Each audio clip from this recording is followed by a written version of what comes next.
Well, Invincible Season 2 has finally come to an end, and what a finale it was. This was the best episode in Part 2 for sure, and it was just as good, if not better, than Episode 4, the final one before the mid-season finale last year. This episode tied back to the core themes that were developed in the first part of the season, something which was lacking throughout the most part of the second installment. And I also loved the fact that we got some real emotional moments within this one too, an area where this show really thrives. With an ending that provided contrasting parallels, let's jump into the video and break down all that there was to take away from Invincible Season 2 Episode 8.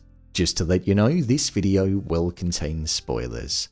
Mark acted like a Viltrumite and Nolan acted like a human. The whole first part of this episode was focused on the events that followed the end of the previous episode, the part where Angstrom Levy had Debbie and Oliver held hostage and he wanted to seek revenge on Mark for the pain and suffering that Mark had caused to the world. When Angstrom Levy transformed way back in episode 1, it essentially caused all of the minds of the Angstrom Levys from the different dimensions to morph under the one, hence the emphasis on the large brain and the appearance of the character. This is why Angstrom wanted to get revenge on Mark. He was basically confused because his mind was merging all of the Marks into one. Right at the start of the season, we saw that in some dimensions, following the end of Season 1, Mark actually sided with his father and proceeded in taking over the planet and putting it under the Viltrumite rule. This is what we were seeing in the flashbacks that were occurring when Debbie called Angstrom a villain and not a hero. He was going back to all of those dimensions in his mind where either his son was killed, his partner was killed, his friends were killed, or he was killed by Mark Grayson. This is what gave Levy such an interesting, complex arc. He was getting revenge for all of the wrongdoing that Mark had done to the many people that he cared about in multiple different dimensions. But in this current dimension that he was in, Angstrom Levy was the villain, because this Mark had done no wrong and he was in fact a true hero and the complete opposite to his father. Personally, I loved the level of depth with that. We saw just how much Angstrom hated the fact that he wasn't remembered by Mark when Mark referred to him as that guy. Levy had spent the most recent part of his life swearing to take down Mark, and all he was to Mark was that guy. It showed the complete imbalance that was present there. With Levy going full villain mode and sending Mark through multiple dimensions where we had some comical moments with a homage to Spider-Man and also Batman. After Levy hurt Debbie though, when Mark returned, the Viltrumite within him came out. He absolutely obliterated Levy to the point where he was rendered dead.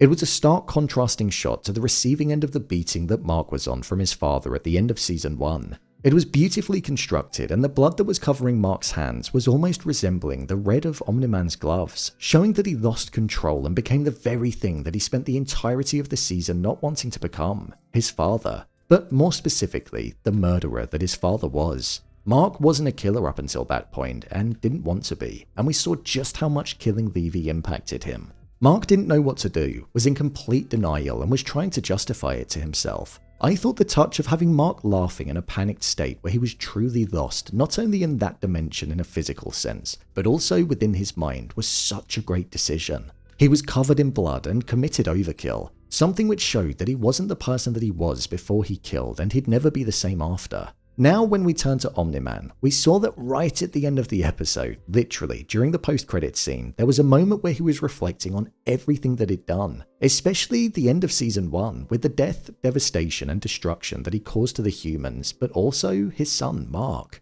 I firmly believe that his time on Thraxa changed him completely and spurred him on to turn against the Viltrumites like he's now done. Nolan was exhibiting human traits, caring for others, feeling guilt, remorse, and wanting forgiveness, ultimately concluding by saying that he missed his wife.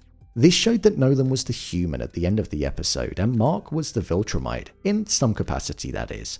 Even though Nolan hasn't had a ton of screen time in this season of the show, we've really seen him undergo a dramatic transformation and go from being a killer that was on the verge of ending things for himself, to feeling as though he deserves death for the horrors that he committed, but also actually having empathy, sympathy, and compassion, something that the character has never had before. He always felt like the superior being, but now he doesn't seem to see it like that. Mark and Nolan's contrasting yet parallel journeys have been incredible to watch this season, and it was one of the key components that made this season so gripping and enjoyable to watch. Knowing that in Season 1 Mark said to his father, "I want to be just like you," and then actually becoming like his father in this episode and it being the worst thing that he's ever done. It just provided that level of realness to the show and brought out that powerful core that it has. I'm just looking forward to seeing what happens when it comes to next season. Mark and Eve. Whilst Mark was stuck in a completely different dimension after he killed Angstrom Levy, we saw that time was moving at a normal pace for him, but it turned out that he was actually gone for 20 years, so much so that an older Guardians of the Globe were there. What I found interesting was that there was no Rex, no the Immortal, no Kate, and no Shrinking Ray, but there were some new additions with the likes of Kid Thor and Knockout, showing that the world was probably a very different place in 20 years' time, and the Guardians that we knew of from the present day were most likely no longer around. So take from that what you will, probably dead.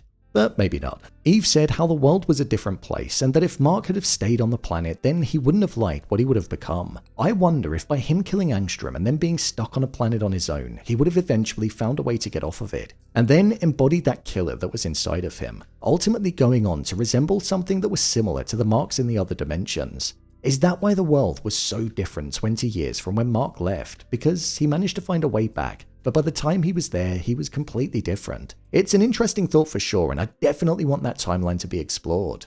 Before Mark went back to his dimension and timeline, an older Eve went over to him and told him that she loved him, and to tell the Eve in his timeline that he loved her if he did, and to also tell her if he didn't, so that she could almost stop being in limbo and not knowing how to feel. We've seen Eve battling with a lot of issues in the season. The idea to not use her powers because she felt like she was causing damage, but also the love and care that she had for Mark. When Mark finally returned home and went to see Eve, there was a moment where I thought they were going to hold hands, but Mark chose not to. We saw what Mark was like with Amber. He loved her, but the danger that he put her in made them both realize that they shouldn't be together, and I think the same is also present here. Even though Eve has powers, there's always a risk, and I don't think Mark wants to put anybody in danger.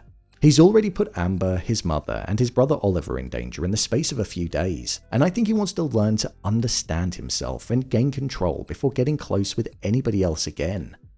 Allen's plan and the setup for Season 3. With Allen being captured by Anissa in the previous episode, we saw that he had a plan to go to the Viltrumite prison with the intention of breaking out Nolan so that they could both go to the coalition of planets and work on weakening the Viltrumites. The scene that we saw unfolding in the show does actually occur in the comics, and spoiler ahead. Okay. Both Allen and Omni-Man do break out of the prison, and Nolan avoids the death sentence that he was facing. This is something that I imagine will happen in the first episode of the next season. With Omni-Man becoming more human, there's motivation for him to want to turn on his own kind, and with that, working with Allen becomes the best possible solution for him to do so.